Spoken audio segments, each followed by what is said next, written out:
तो आज एनडीए 3.0 मोदी 3.0 तीसरी बार मोदी सरकार अपना पहला पूर्ण बजट फुल फ्लेजेड बजट पेश करने वाली है और किसी भी पल अब वित्त मंत्रालय से नॉर्थ ब्लॉक से देश की वित्त मंत्री निर्मला सीतारमण निकलेंगी बही खाता लेकर और फिर वो जाएंगी राष्ट्रपति भवन जो बगल में ही है और इजाजत लेंगी बजट पेश करने की राष्ट्रपति द्रौपदी मुर्मू से और उसके बाद पार्लियामेंट का संसद का वो रुख करेंगी।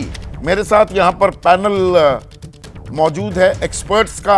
मेरी सहयोगी रोमाना और शिरीन मेरे साथ लगातार बनी हुई है। लेकिन अश्विनी भाई, आप निवेश की बात कर रहे थे। देखिए, बजट दरअसल खर्च और आमदनी उसका लेखा जोखा है।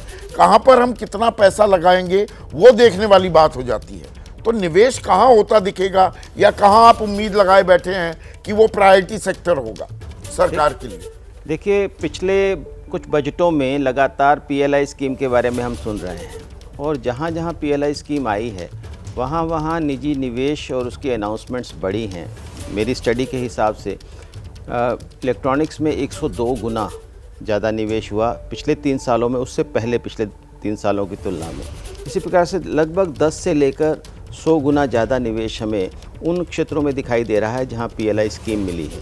जो बात आ रही है कि कम से कम कोई इंसेंटिव होना चाहिए, कुछ लाभ की होना चाहिए, क्योंकि बाहर से जो सामान आ रहा था खासतौर पर चाइना से इतना ज़्यादा यहाँ डंप होने के कारण हमारे देश की उद्योग समाप्त हो गए थे। तो अब पीएलआई स्कीम के माध्यम से उनको वापस लाने की कोशिश हो रही है। और खास वो एमएसएमई को ज़्यादा मैं वहीं पर अभी तक जो पीएलआई स्कीम मिली है वो बड़े कॉरपोरेट्स को ज़्यादा मिली है। इसलिए अभी ज़रूरत है कि 2 हमने लक्ष्य साधने हैं। एक तरफ हम निवेश बढ़ाएं, दूसरी तरफ रोजगार, वो एमएसएमई दे सकता है। तो इसलिए हमने भी सरकार से यही कहा कि हम ज़्यादा से ज़्यादा एमएसएमई के लिए पीएलआई स्कीम को स्पेशली डिज़ाइन करें। तो बहुत अहम सुझाव यहाँ पर अश्विनी महाजन देते हुए कि एमएसएमई जिसकी कमर भी टूटी है, इनको दोबारा से खड़ा करने की भी एक बड़ी जिम्मेदारी सरकार के कांधों पर है। एक छोटा सा ब्रेक ले रहे हैं। हम भारत के बजट की बात कर रहे हैं, उसमें इंडिया का बजट इसलिए भी नहीं कह रहे, इंडिया आजकल विपक्षी गठबंधन का नाम हो गया है, पर देश दरअसल इंडिया और भारत में बटा हुआ है। हम इंडिया पर ज़्यादा निगाहें डालकर रखते हैं, क्या एसोचैम, फिक्की, सीआईआई, सब बॉडीज़ भी जो हैं वो कॉरपोरेट वर्ल्ड की ज़्यादा बात करते हैं। भारत की गांव देहात में रहने वाला उनकी बात कहीं दब जाती है क्या?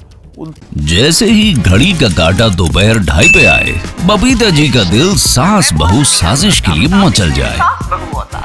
और ये है इनकी बहू, पूरे दिन ऑफिस की टेंशन हो जाए गॉन जब ये करें अपना फेवरेट शो फ्री टाइम पे ऑन। इनकी तरह आप भी देखें अपना फेवरेट शो अपने टाइम पर और डाउनलोड कीजिए एबीपी लाइव ऐप अपने स्मार्ट टीवी पर।